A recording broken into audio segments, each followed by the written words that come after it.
Hello, I hope all of you are there. I'm very sorry we have to delay because of the technical problem of transmitting. Anybody is there? Okay, just to recap, okay, we will at least have some 20 minutes presentation. What we have been doing in the last two classes are we have only talked about electrodics, and we are not going to talk about ionics and the Debye theory and other things. We are only going to look at the electrode electrolyte interface, and if I have an electrode electrolyte interface, and if I were to combine it into a cell, then the chemical energy can be converted into electrical energy. And if I were to convert the opposite, electrical energy into chemical, then it is called the electrosynthesis.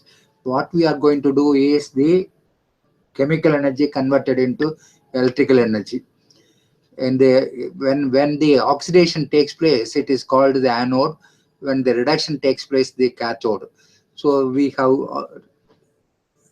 to have always the corresponding oxidation and reduction reactions simultaneously in an electrochemical cell.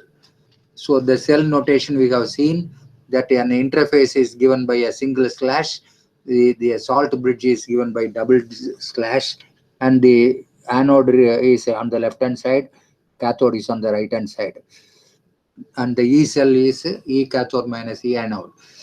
Now, in all these things, we have been using zinc and copper where they are not ideally polarized electrode because they are undergoing chemical reactions.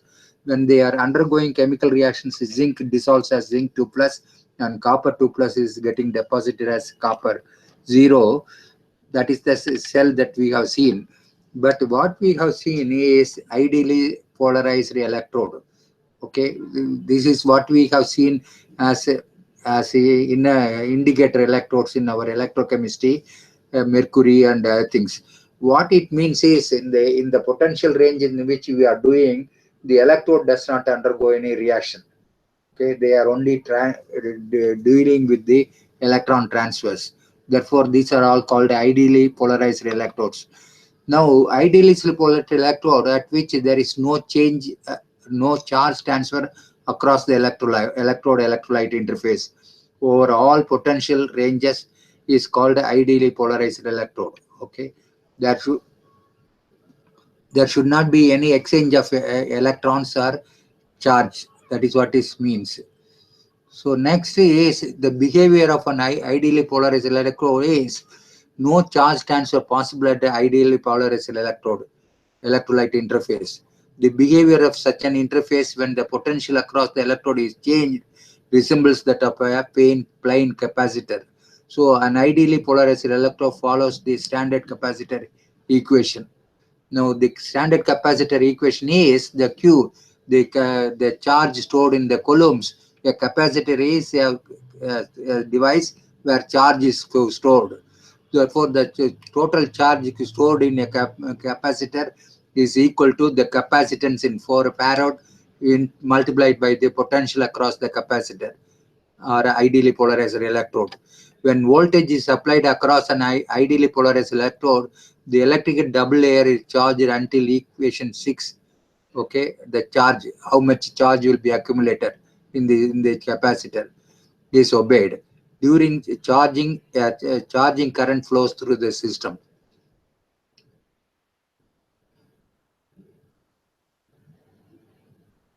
Significance of charging current contributes to total current measured, cannot be ignored, especially for low Faraday currents. It may exceed Faraday currents in such cases.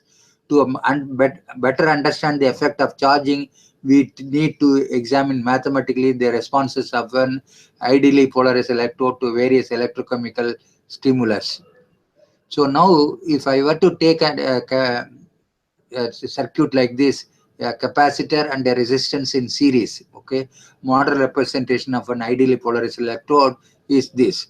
The ideally polarized system can be represented as a capacitance CD in series with a electrolyte resistance.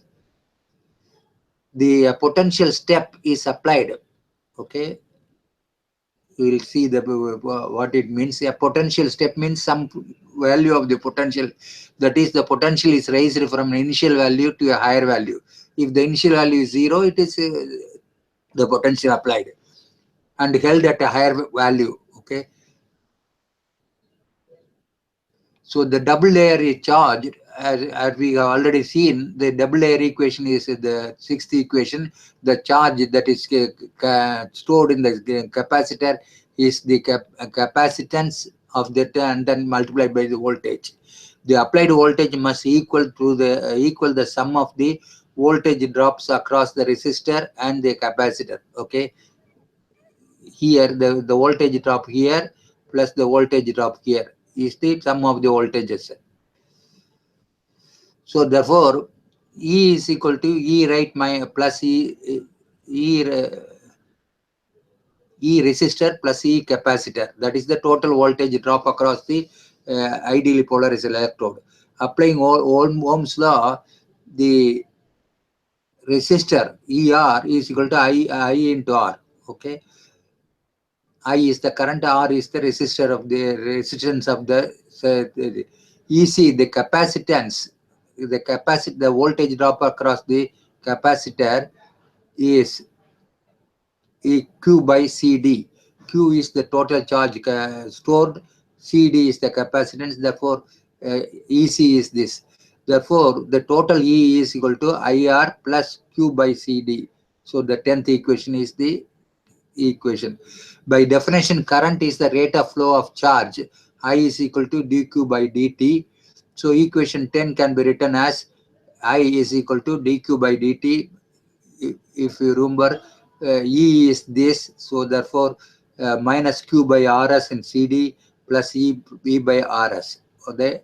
Because I is equal to IR is E, so therefore E by R is this term, this eighth term, and then the EC is Q by CD, so therefore Q by CD into Rs will give you the current. So the solution, initial condition, that is the capacitor is initially uncharged, Q is equal to 0 or T is equal to 0. Solution of the equation 2 is gives rise the charge that will be put into the capacitor equal to E into CD into 1 minus e to the power of, this is the total charge that can be charged from 0 to Q is equal to 0 to at T is equal to 0 to any time T. Differentiating equation 13. Okay, this is the equation 13. Differentiating equation time with respect to time, we get I is equal to E by Rs into e to the power of this, equation 14. Equation 14 describes the time dependence of charging current in response to a potential step. Step means 0 to 5 or 0 to 0.5, like that, potential. Okay. So the practical significance of this is product of Rs and CD has units of time. Okay, if I were to multiply resistance and the capacitance, this has all the unit of time called the time constant tau. Okay, so for typical values of Rs and CD, the charging current dies down to an insignificant level in a few hundred microseconds. Any Faraday current must be measured after this time period to avoid the influence of the charging current. Okay, the capacitor will be first charged, or anything. Okay, is a capacitor, therefore the Faraday current has to be measured after the charging current. Now, if I want to investigate the electrochemical behavior, involves holding a certain variables constant while observing the trends in others. This is normally what is done in any experiment. Keep a certain values of the variable as constant and vary one of them. Typical variable is shown in this diagram. What are the variables that are possible in electrochemical measurements are shown in this form. For example, you take the electrode. In the case of the electrode, okay, there are two electrodes here. You have shown what are the variables of the electrode. Material, it can be zinc, copper, like that. Surface area, geometry of the electrode, surface condition of the electrode. Now we will see little later what will be the things. Then in the electrochemical measurements, I can do the transport of the ions. It can be diffusion, convection, concentration gradient, surface concentrations, absorption of the ions, like that. Now, the electrical variables that I can vary are the potential that we are applying, the current that we are measuring, the quantity of electricity that is passing. Current is measured by the ammeter, voltage is measured by the voltmeter. The external variables are keeping the solution at a constant temperature or constant pressure or time. Now, in the solution variables, we can vary bulk concentration of the electroactive species. We will come to it. Electroactive species, the polarizer. Okay, concentrations of other species, electrolyte, pH, and other things. Solvent can be also used.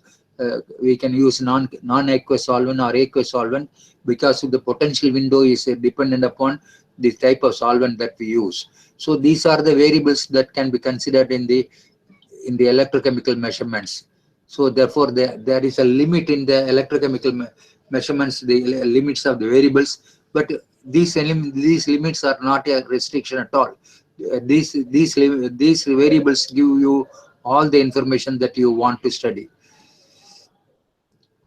Main aspects of interest in electrochemical cells is, from a fuel cell point of view, the main aspects of interest are: fuel cell is only an example here.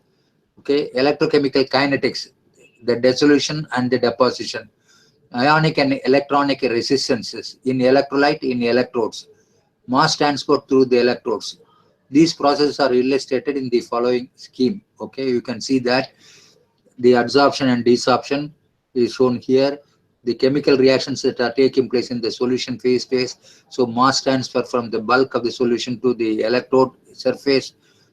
All these variables are shown that they are oxidized, adsorbed, or reduced, adsorbed. The electron transfer at the electrode, like that. Okay, this is the region of the electrode electrolyte interface. This is the dotted line is the bulk solution. This is the electrode surface region. Okay, we can say electrode electrolyte interface, but whereas this is the bulk solution. The current may be written as the rate of change of charge. The charge that is changing with respect to time is the current. The number of moles participating in an electrochemical reaction is given by N, the number of moles. Okay, number of moles participating is Q by NF.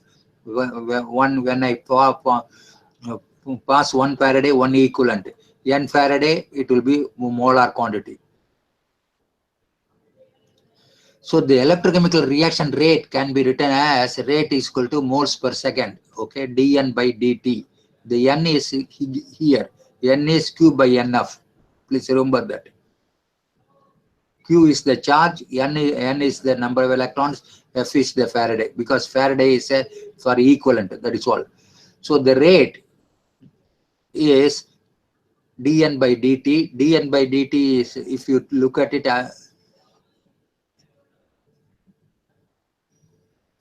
1 by NF dq by dt. Okay, because we have already seen Q by NF is N. So we have to dN by dt. If I were to differentiate this, then it will be NF will be a constant. So dq by dt.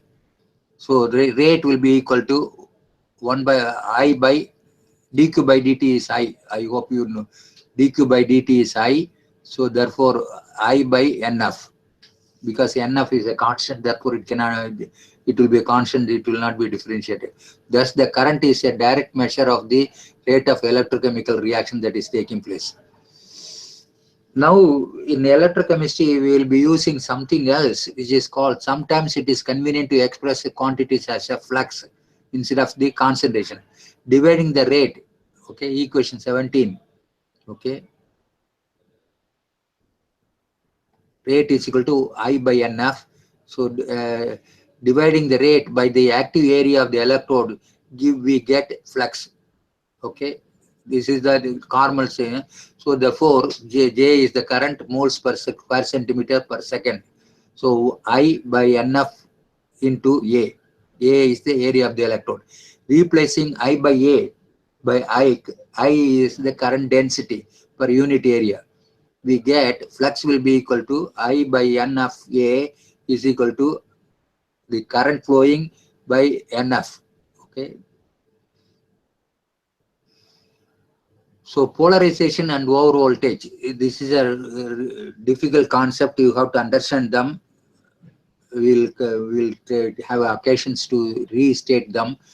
Faraday reactions have an equilibrium potential only if, for example, if I were to take copper 2 plus ion getting reduced, it will be reduced at the standard electrode potential. So at an equilibrium potential only it will take place based upon the reaction free energy.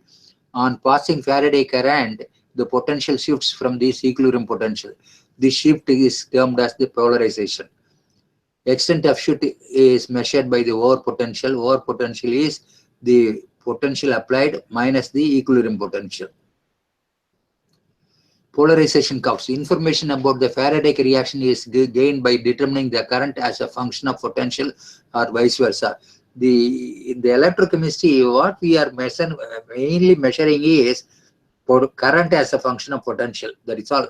I versus V. Other variables are very small. I versus T and other things are very small. We are only measuring. So the resulting curve, okay, are called polarization curve, which is called the E versus I or V versus potential versus current. Obtaining such curves is a critical part of fuel cell research. So here, concentrate on the solid line. Okay, this is what is the measured quantity. A fuel cell will be measured by this polarization curve. The polarization curve is, if you look at it, if I were to draw a certain amount of current from a cell, the potential will drop down very steeply in the initial stages. Then it will be slowly dropping down. Then finally it will drop down steadily and with a unit slope. So these are the three regions of that. So the loss that we are having here is called the is the activation loss. Okay, up to this point, the loss of the potential from the equilibrium potential to base is called the activation loss. The steady loss that takes place is the ohmic loss, and then this is the mass transfer loss. Now, what we have plotted in the dotted line is called the cell power. We will come to it later. What is the power that I can derive from such a cell is what is shown here. So, in a fuel cell, these are the characteristic parameters that we will be dealing with. So, therefore, the region of the activation polarization is called this. The region of ohmic polarization resistive loss is shown here, and the mass transport loss is gas transport loss is shown here.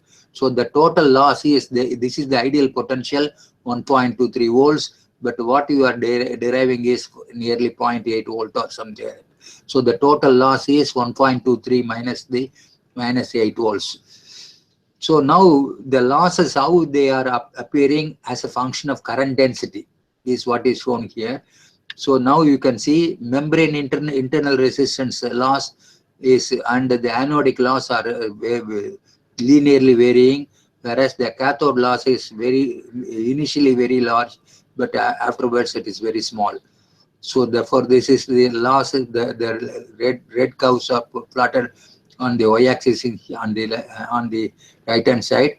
The cell voltage, this blue curve is given by cell voltage versus current density.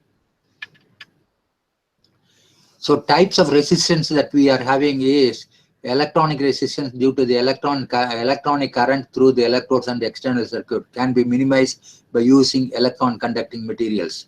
Ionic resistance due to the ion current through the electrolyte needs to be considered seriously as it leads to losses. Ion transport. At the anode, excess positive ions build up of positive charge. For example, zinc goes to zinc 2 plus. At the cathode, excess negative ions build up as negative charge. Build up of ionic charge released by the ion transport. Positive ions move from anode to the cathode and vice versa. So what we are going to do is the transport of these ions are there. The fractions of the current carried by the positive and the negative ions are given by the transport numbers T plus and T minus. The current carried by them. Okay. So therefore, the total current is T plus plus T minus is equal to 1. This is the transport number of the cation and the transport number of the anion. Each mole of current positive corresponds to 1 mole of electrochemical change at the electrode. Therefore, the amount of ions transported in the electrolyte also equals to 1 mole. That is why it is called 1. So we will stop at this point and answer any questions you will have. Any questions, please?